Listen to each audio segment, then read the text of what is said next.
Welcome to Disclosure with Dr. Stephen Greer. In this episode, we discuss the origins of the Disclosure Project. Welcome, Dr. Greer. Thank you. Great being with you. Dr. Greer, what events kicked off the disclosure in 1993? Yeah, a lot of people don't know that the roots of the disclosure movement go way back. As I mentioned, 1992, after the events in the CE5 that happened, that led to a series rapidly evolving events, including the people who reached out to me who were close to President Clinton and who informed me, quite unbelievably at the time, I didn't believe it, that the president and the director of the CIA had been denied access to these unacknowledged special access projects. I had a number of what I call the white hat friendly people in military and intelligence circles, some of whom had been in unacknowledged special access projects, which are the very top secret compartmented operations, who wanted to help. And so we, began to talk and discuss what to do. This initiative that came from people in the White House was to set up a briefing between me and the DCI. Some people who were with Lawrence Rockefeller reached out to me, and I did a series of trips up to New York to meet with those folks, and eventually was invited out to the Rockefeller Ranch in 1993.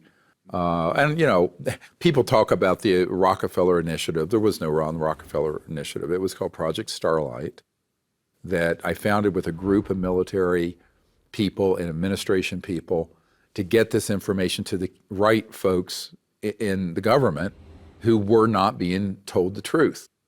And Lawrence Rockefeller was very supportive of that. They said, look, we know all about your meeting with CIA Director Woolsey that's coming up. You don't need to meet with the president or the CIA director. They don't know anything, and they're not going to know anything. If you want to talk to people dealing with this issue, you meet with people like us, and it's this conference room full of suits.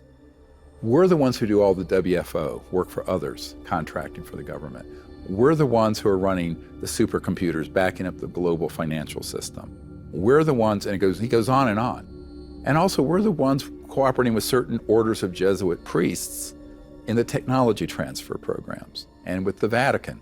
I'm going, this is like something out of through the rabbit hole. And at first, I thought he had to be making this up. And it's turned out every word he said was true. So I got back to Peterson and said, look, there's a group that knows about this meeting, and he went ballistic. How can they know? I said, John, they have ways of monitoring things that don't require speed of light signals and phones, all right? That can interface space-time electronically, remotely, scalar, faster than the speed of light. So I said, don't worry about it. So we have the meeting. In the first few minutes, I have a briefcase full of all these evidence and pictures and government documents and stuff. He says, I know this is true. I know these things are real. What I don't understand is why the president and I are being denied access. And another 1,000 years to get the signal back. Right. That's the time since the birth of Christ, okay? So I said, look, so the speed of light is completely insufficient for any and all interstellar civilizations.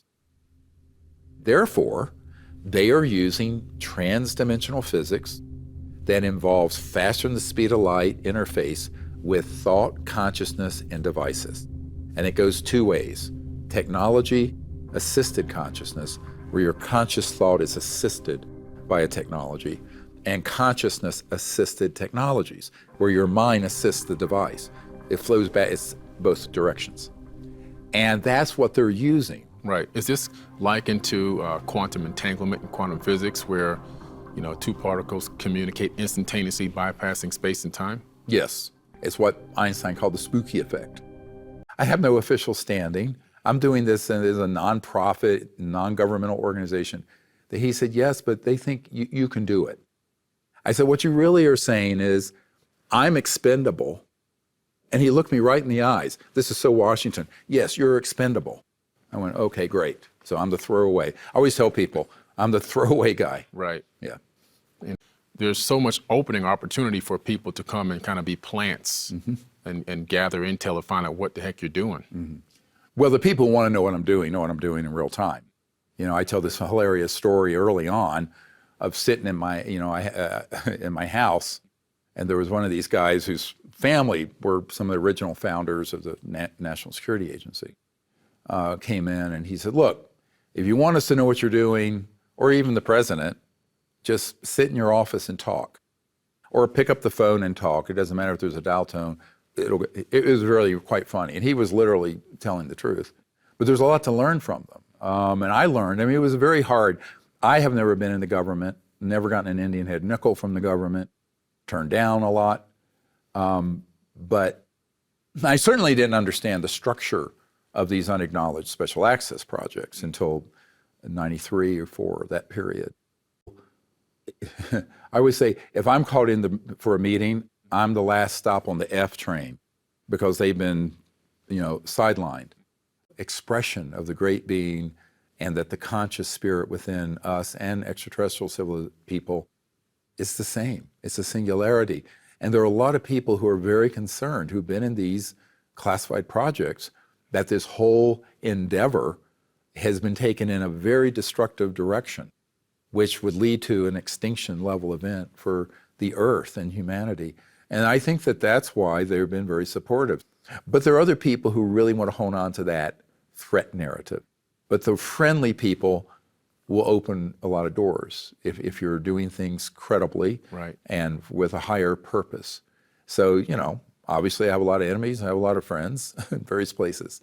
And I think that's what happens. And then people who want senior officials to know, they set up those meetings for me. I never do a cold call. So I don't contact a member of the Senate Intelligence Committee and say, would you like a briefing? Right. Their people or someone who knows them reaches out to me. That's how the CI director meeting happened. That's how the meetings have happened with ministers of defense of Canada and Great Britain and Australia. It's just how it happens. Yeah. Dr. Greer, thank you very much for this interview. It was great. My pleasure. I'm Billy Carson. Thank you for watching Disclosure with Dr. Stephen Greer.